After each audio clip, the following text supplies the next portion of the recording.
Assalamualaikum warahmatullahi wabarakatuh. Halo adik-adik, apa kabarnya hari ini? Semoga kalian semua tetap diberi kesehatan ya. Dan pada masa pandemi ini juga kita harus tetap selalu mematuhi protokol kesehatan, yaitu dengan selalu menerapkan 5M. Di antaranya menggunakan masker, mencuci tangan menggunakan sabun dan air mengalir, menjaga jarak, menjauhi kerumunan, serta membatasi mobilisasi dan interaksi. Nah, meskipun kita masih belajar via online, kita harus tetap semangat dalam menjalankan segala aktivitasnya ya. Nah adik-adik, perkenalkan nama kakak Fikri Fajrin. Pada kesempatan kali ini kakak akan membahas materi kelas 5, yaitu tentang kenampakan alam dan kenampakan buatan. Nah tentunya setelah kalian nanti selesai melihat video ini, kakak harapkan kalian dapat memahami dan mengidentifikasi jenis-jenis kenampakan alam dan kenampakan buatan. Nah, sebelum kita memulai pembelajaran, alangkah baiknya kita berdoa terlebih dahulu. Berdoa dipersilakan.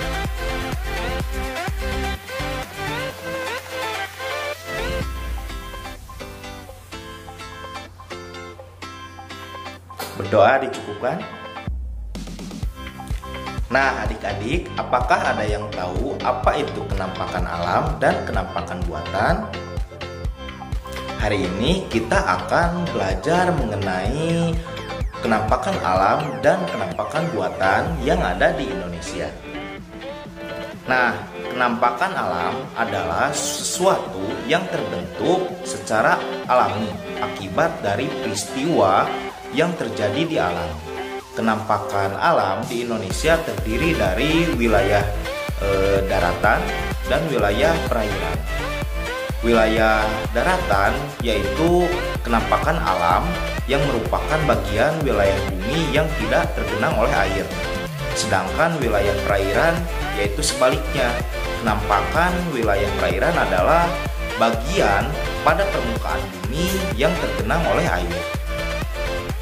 Nah, untuk sekarang kita bahas dulu yang pertama, yaitu di kenampakan alam itu terdapat dataran tinggi. Dataran tinggi adalah wilayah yang ketinggiannya sekitar 300 sampai 600 meter di atas permukaan laut. Dataran tinggi ini biasanya ada di sekitaran bukit dan gunung.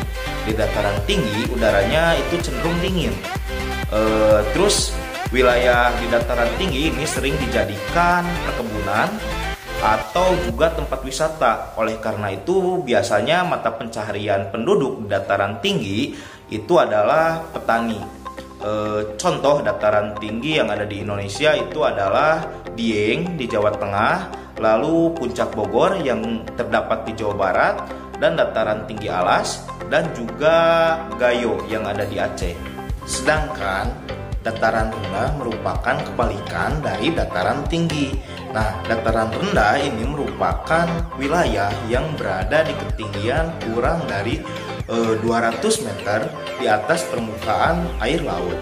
Nah, udara di sini itu biasanya cenderung panas dan dataran rendah biasanya digunakan untuk berkebun seperti kelapa, tebu, karet, dan juga dataran rendah ini cocok sekali dijadikan wilayah pertanian, perkebunan, peternakan, dan industri. Bahkan juga sangat cocok untuk dijadikan pusat bisnis. Dataran rendah cenderung punya banyak sekali penduduk dengan beragam mata pencaharian yang lebih maju dari wilayah dataran tinggi. Kemudahan pembangunan dan sarana transportasi itu mendukung daerah tersebut untuk menjadi perkotaan. Nah, lalu yang selanjutnya itu ada gunung. Nah, gunung adalah kenampakan alam yang paling tinggi di permukaan bumi. Nah, Indonesia punya banyak sekali gunung. Beberapa di antaranya itu gunung api yang masih aktif. Nah, ada juga Gunung Kapur. Nah, keberadaan gunung api membuat tanah di sekitarnya itu menjadi subur. Nah, adik-adik, selanjutnya itu ada pegunungan. Nah, pegunungan ini merupakan daerah yang terdiri dari banyak gunung yang tampak berjejer atau berbaris. Nah, wilayah pegunungan banyak dijadikan sebagai tempat wisata atau tempat berkebun juga karena berada di dataran yang tinggi. Nah, maka karena berada di dataran yang tinggi, otomatis udara yang ada pun juga di sana pasti sangat dingin sekali. Contoh pegunungan yang ada di Indonesia itu adalah Pegunungan Jayawijaya yang ada di Papua dan juga Pegunungan Bukit Barisan yang terdapat di Sumatera. Nah, lalu sekarang itu ada pantai.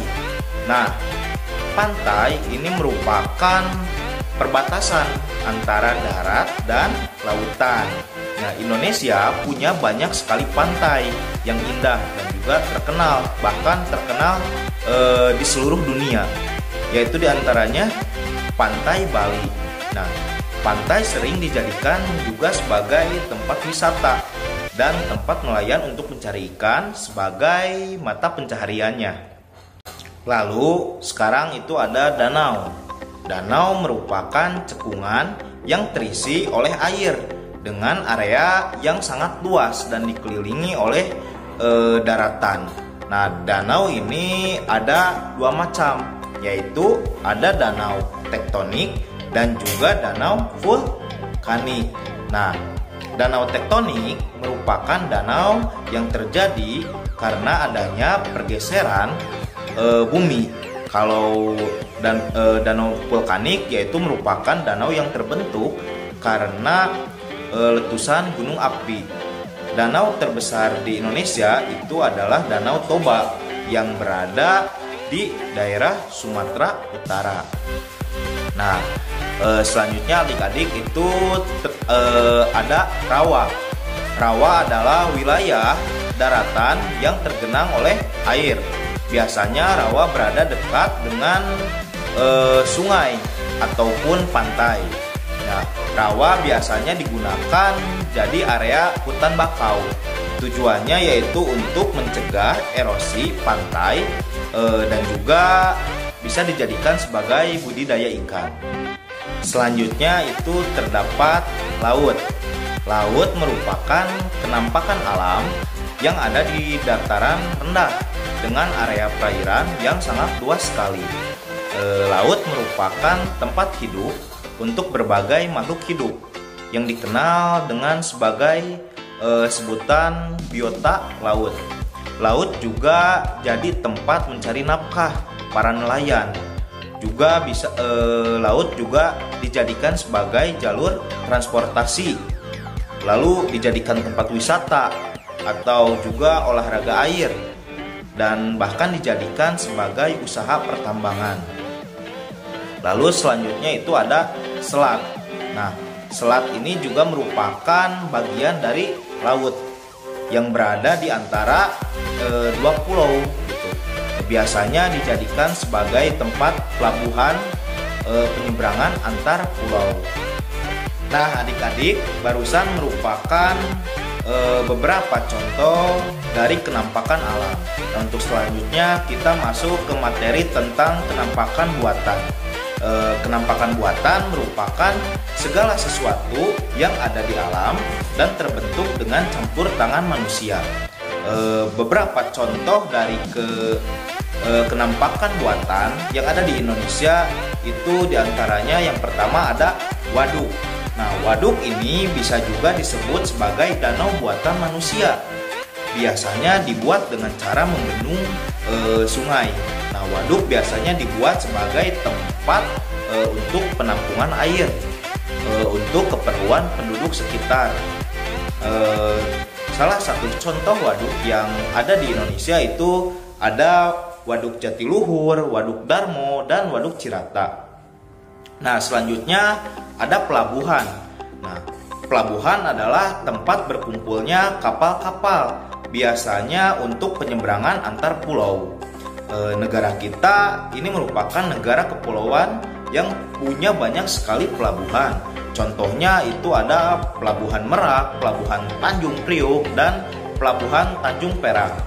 Nah, selanjutnya adik-adik itu ada bandara. Nah, bandara sama seperti pelabuhan. Nah, bandara udara atau bandara merupakan tempat berkumpulnya pesawat udara. Nah, di sanalah pesawat lepas landas dan mendarat. Nah, bandara udara ada dua macam, yaitu domestik dan internasional.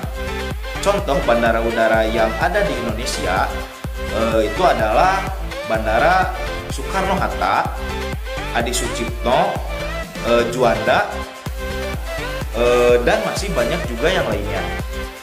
Lalu selanjutnya itu ada daerah perindustrian.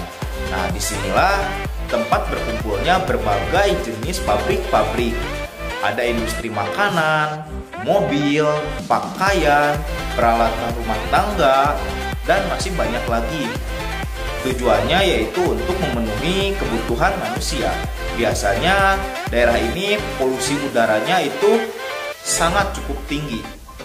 Nah, selanjutnya ada Suaka Marga Satwa atau cagar alam.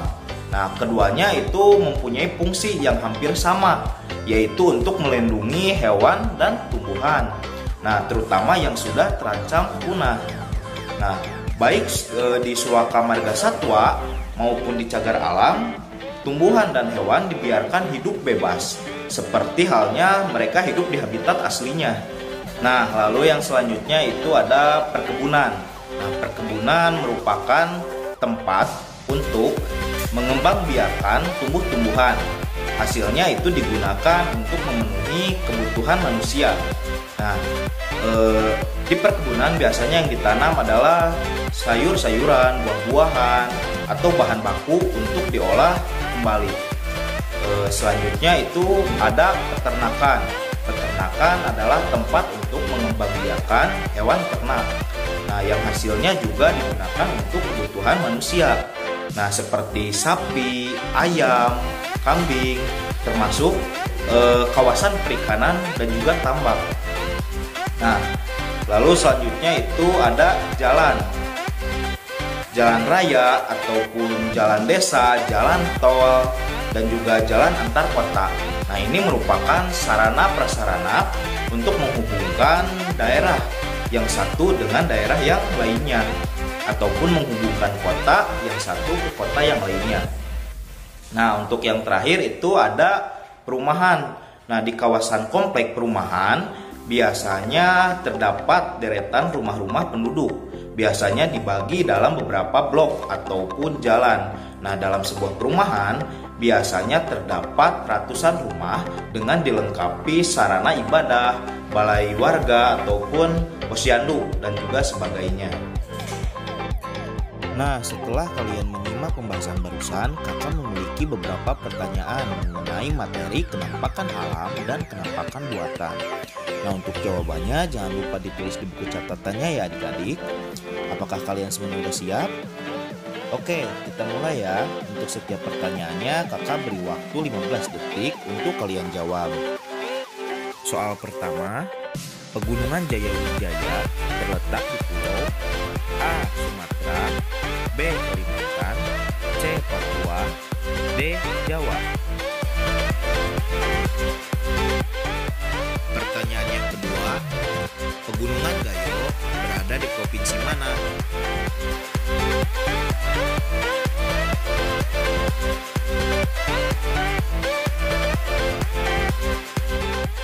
Pertanyaan yang terakhir, sebutkan 3 contoh kenampakan alam dan kenampakan buatan.